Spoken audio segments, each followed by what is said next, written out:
Kaži mi, kako ti je u Srbiji? Iskreno ne bi ništa ni dirao, ni menio, prelepo mi je.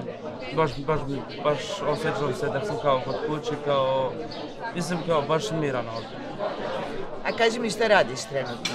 Radim kao prevodilac i radim u jednom kulturni centar, zove se Kvaka 22. Mislim, pomažem tamo, volontiram tamo.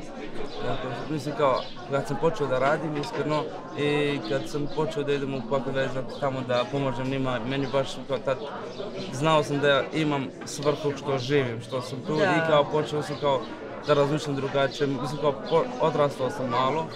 I kao, treba nešto da se radi, ne treba samo da se kuće, da se leži, kao, treba da uzmeš odgovornost do sebe. Muhamede, kako ti je u Srbiji?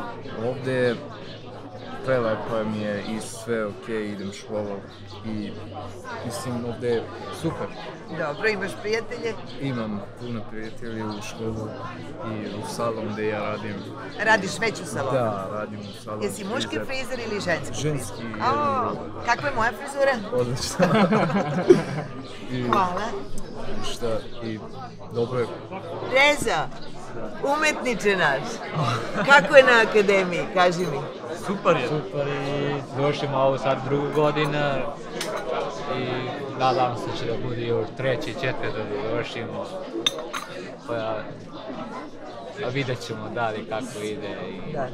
Kada sam te upoznala, videla sam fantastične portrete koje si radio ljudi iz tvoje zemlje, koji su imali toliko i boli i muke i toliko su snažni ti njihovi pogledi bili. Bilo mi je fascinantno da ti tako mlad umeš da preneseš to sve.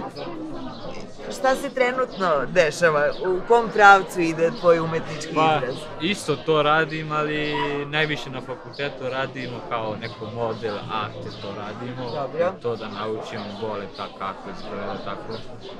I onda prvo i drugu godinu naravno to radimo, onda treće, četvrta godina i šta god mi žalimo da kao hoćemo da radimo, na primjer ja hoću da radim samo portret, samo moram da pitam profesor kao da li smijem to da radim, ako on da dozvol naravno hoću da radim i portret i nastavim da radim. Ja sam prvi put glumio kad sam imao 15 godina, 2019. je bio. Ja sam čuo to dan pre taj castinga i baš sam bio srećan da nisam mogao da spavam cijelu noć, pošto mi je bio jedan veliki cilj. I onda, dan poslije kad sam saznao da sam dobio ulogu, to mi je bio, da kažem, najlepši dan na svijetu tada. Bio je neki izbjeglički film, da kažemo, i onda tad sam dobio ulogu i radio sam sa jednom od velike vaših glumca, Branislav Trifunović. I dobio sam puno iskustva i onda posle toga vidio sam da i volim da radim iza kamera i tako da ja sam zvanično treći asistent režija. Pa bravo, pa bravo.